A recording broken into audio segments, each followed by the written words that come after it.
ఇంటికొస్తాయి. ఆయన ఎప్పుడూ నమ్మకమైన దేవుడే.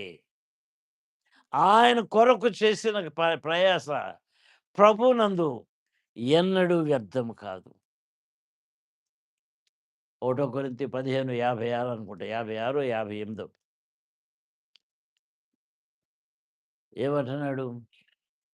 నీ నేను చెప్తాలేమ్మా. నీ ప్రయాసము ప్రభువునందు వ్యర్థము కాదని ఎరిగి, స్థిరులును కదలని వారును ఎప్పటికీ ప్రభువు కార్యాభివృద్ధి యందు ఆసక్తిపరులై ఉండుడి.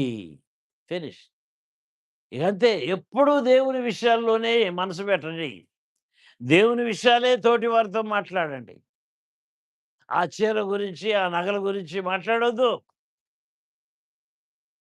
దేవుని ప్రేమను తలపోసుకుంటూ జీవించినంత కాలము అపాయము మన ఇంటికి రాదు. కీడు మన ఇంటికి రాదు. నష్టము మన ఇంటికి రాదు. క్రైస్తవ జీవితంలో దేవుడు మనకి బోధిస్తూ ఉన్న బోధని అర్థం చేసుకుందాము.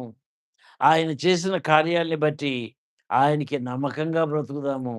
ఆయన కృపలతో మన గృహాన్ని నింపుకుందాము. ఆయన సహవాసములో మన ప్రతి అక్కర తీర్చుకుందాము. నమ్మదగిన దేవుడు. నీవు అడిగిన వాటికంటే, ఊహించిన వాటికంటే అత్యధికముగా నేను దయచేయగలను. భయపడవద్దు. అడిగే విషయంలో నీవు వెనక్కి పడవద్దు. నీ నమ్మకత్వం నాకు చూపించు. ఏమన్నాడండి? ఒకటో యోహాను కాదు. యోహాను సువార్త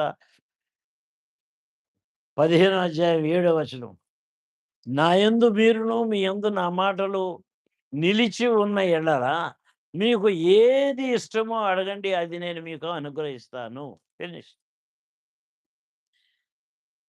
తప్పక ఇస్తానని వాగ్దానం చేస్తూ ఉన్న దేవునితో ఎందుకు అడగలేకపోతున్నాము? ఎవరు తప్పది? ఎందుకు పొందలేకపోతూ ఉన్నాము?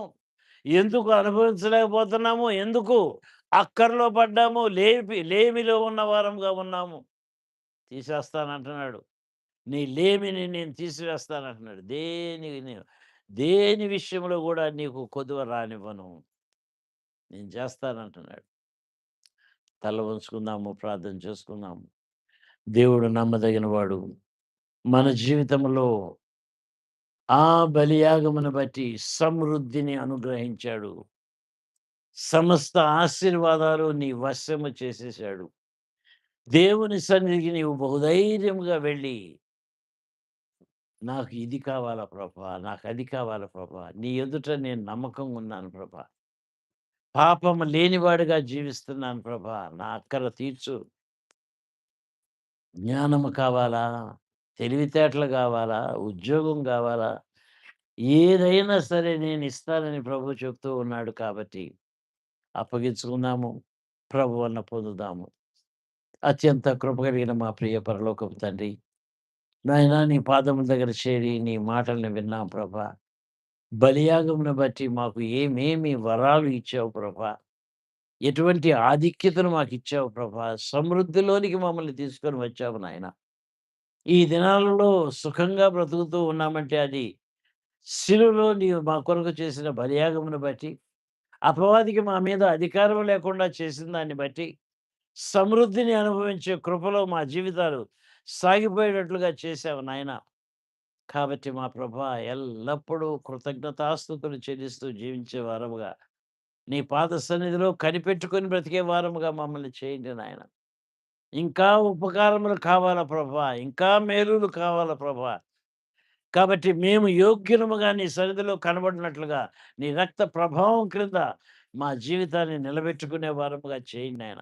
పాపము లేని జీవితాన్ని మేము అలవరుచుకొని, పాపానికి దాసులుగా నీ జీవితాన్ని మేము అలవరుచుకొని, లోకాన్ని, లోకములో ఉన్న వాటిని ప్రేమించని వారముగా జీవించి, నీ కృపలో వర్ధిల్లుతూ, నీ మహిమను పంచుకొనుచు, ఆ పంచుకున్న మహిమను తోటివారితో పంచుకొనుచు, మాకు మాత్రమే కాదు నాయన, నీ మహిమను మేము మా తోటివారితో పంచుకోవాలని ఎదురు చూస్తూ ఉన్నాము నాయన.